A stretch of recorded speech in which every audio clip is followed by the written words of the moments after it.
The Brotherhood of Steel has been a favorite of mine ever since I discovered the Fallout series. I had always enjoyed their style and had wondered where someone could come up with the idea for people who want to protect the past in an apocalypse scenario.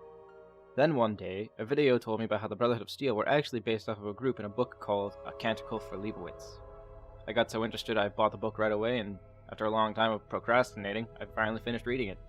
I wanted to share with you all some information on both groups and how they're similar.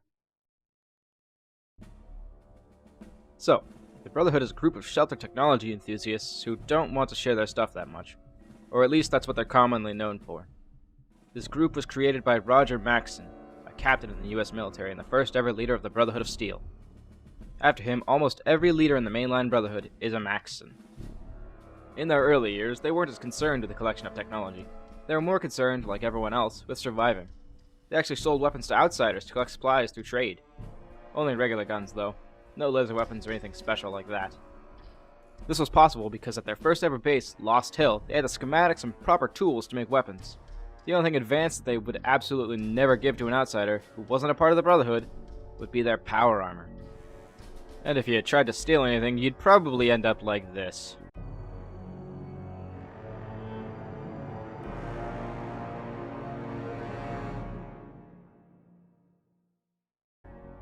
The men and women of the Brotherhood of Steel were divided into three groups: the Scribes, the Knights, and the Paladins. To explain, the Scribes are their bookkeepers and researchers. They know everything they need to in their field of work, which depends on who you talk to, and they could easily just be called the brains of the Brotherhood. The Knights of the Brotherhood of Steel are not exactly the same as medieval knights. They're actually what you could consider the jack-of-all-trades of the Brotherhood, or something of the like. The Knights are usually the people they send out on gathering missions for, say, intel or even supplies. They're also the ones who do the repairs and such, and are responsible for the creation of weapons. To sum it up, Knights do everything that Paladins and Scribes don't. The Paladins are the protectors of the Brotherhood of Steel. They're the guys you might meet if they're out on patrol or defending a gate of some kind. They tend to be the best of the best in combat, and always carry the best weapons while wearing signature Brotherhood of Steel power armor. Now, I should explain that because of the multitude of games, there are a few different sections of the Brotherhood of Steel that we know of to date. There's the West Coast Brotherhood, which is the founding group, and in recent years haven't been doing so well. There's a section that was sent on a mission to the Midwest to scout out the area, but lost control of their plane and crashed. It's been rumored that they survived the crash and somehow started a brotherhood of their own out there. Then there's my favorite. Yes, I'm allowed to be biased. The East Coast Brotherhood, or Lions Brotherhood of Steel as some might call it, and their little group that split off from the main company. This group was called the Outcasts, and they were more like the West Coast Brotherhood in that they cared more for technology and less for protecting others. They broke off for just that reason, actually. Lions was more concerned with protecting people than collecting technology. He was trying to free the Capital Wasteland from the scourge of the supermutants and the Enclave. We also have information that the East Coast Brotherhood slightly reverts into trying to keep technology out of the hands of others, but also tries to protect them in their own way. Although they do start to develop a teeny tiny case of xenophobia. Oddly enough, after all these years, one of the Maxson family bloodline is still running this section of the Brotherhood. This new leader is Arthur Maxson. Arthur was actually raised by other Owen Lyons in Fallout 3, as well as trained by Owen's daughter, Sarah Lyons. This is probably why the Brotherhood has this mix of ideals in Fallout 4. To start off, in case you were unaware, a canticle is a hymn or chant, usually used with biblical stuff. Now that we got the vocab lesson out of the way, on to the book. Francis is an initiate into a group of monks whose main goal is the preservation of knowledge of the old world. Their duties include keeping books they find safe as they transport them to their outpost, and recreating old books by writing them down word for word onto new pages, so that the original copies may be kept safe in airtight cases.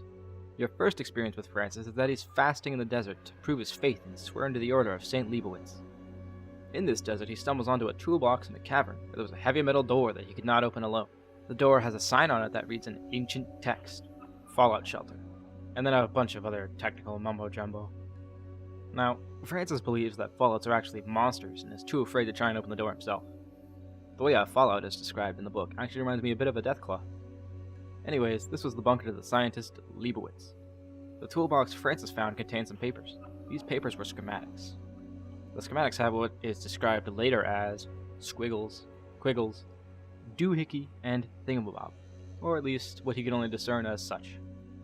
Leibowitz was an inventor of some sort, for something that has to do with electronics. It isn't really explained. Leibowitz, at the time the blueprints are discovered, was not yet considered a saint. The reason Leibowitz was not considered a saint yet is due to some political stuff having to do with being a monk and possibly still being married when he took his vows to being a monk. Now, Leibowitz is long since passed at the time the story takes place, but they're very important nonetheless. Some important factors to note would be that the monastery was founded by them, though it's talked about in most of the first act, and their blueprints seem to be very important to a later act as well. In this story, our modern-day government is replaced with something a little more old-fashioned. The name New Rome might make you think of a few things. A few things like... wait a minute. Bad cosplay aside, they speak in Latin quite frequently, and while we're on the subject of Legion, the phrase render unto Caesar is used later on as well. Or would it be render unto Caesar? I don't know. The game confused me on this topic. Christianity is also used in this new world. These monks who preserve knowledge are not only well educated, they're quite devout as well. So this book has 3 sections, and they have pretty decent time jumps between each one. Every section after the first has callbacks to the previous part or parts that came beforehand. It's important, however, to remember that each callback is not truly a fact. And what I mean by this is it's usually a convenient coincidence that makes you think, hey, maybe it's so-and-so thing. I won't go too much farther than this, though, because the rest would be spoiler territory, and I want you guys to read it yourselves. The Brotherhood of Steel can be said to be partly based off of the monks in A Canticle for Leibowitz, and this is actually confirmed by Tim Kaine himself, who worked on the original Fallout. The world in the book is fairly similar to the world of Fallout, with the exception that more time has passed, and it's more based in our world instead of an alternate future of our world. So one of the biggest things that both are similar in is the types of workers they have. The knights and scribes are kinda mashed together in the story, as anyone who does the memorizing will also be doing the copying. While both are devoted to the preservation of old world knowledge and technology, the Brotherhood is much more devoted to the technology aspect. Sometimes they're so much more into the technology that later on some people in the Brotherhood don't even know who Roger Maxson is. Another thing would be that the religion aspect in A Canticle for Leibowitz kinda sets it apart from the Brotherhood in a big way. Mostly in the way of they don't really have religion at all in the Brotherhood. Their religion is more their ideals.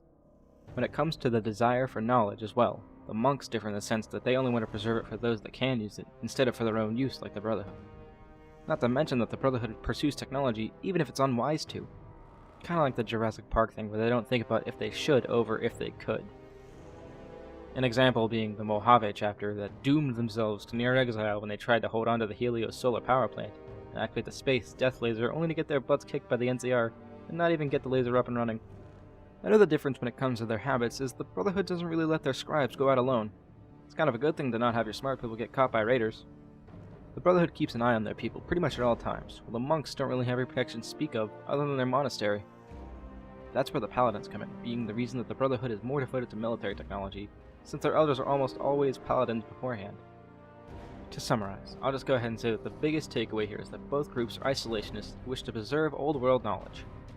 I can see why the developers at the time of making Fallout 1 would be so inspired by this book.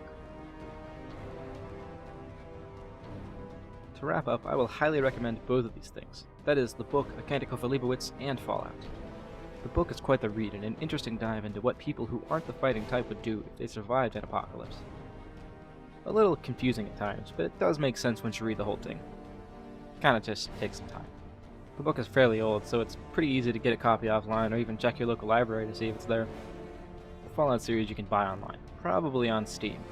Most games are on there, except ironically the game Fallout Brotherhood of Steel. Anyways, that's it for this one. Thanks for joining me in my dive into apocalyptic shut-ins who like books and tech. If you enjoyed this, just make sure you let me know, with a comment or a like or something. Honestly, any feedback is helpful. But other than that, you can check out me and my editor on our respective Twitch channels, and I'll see you in the next video.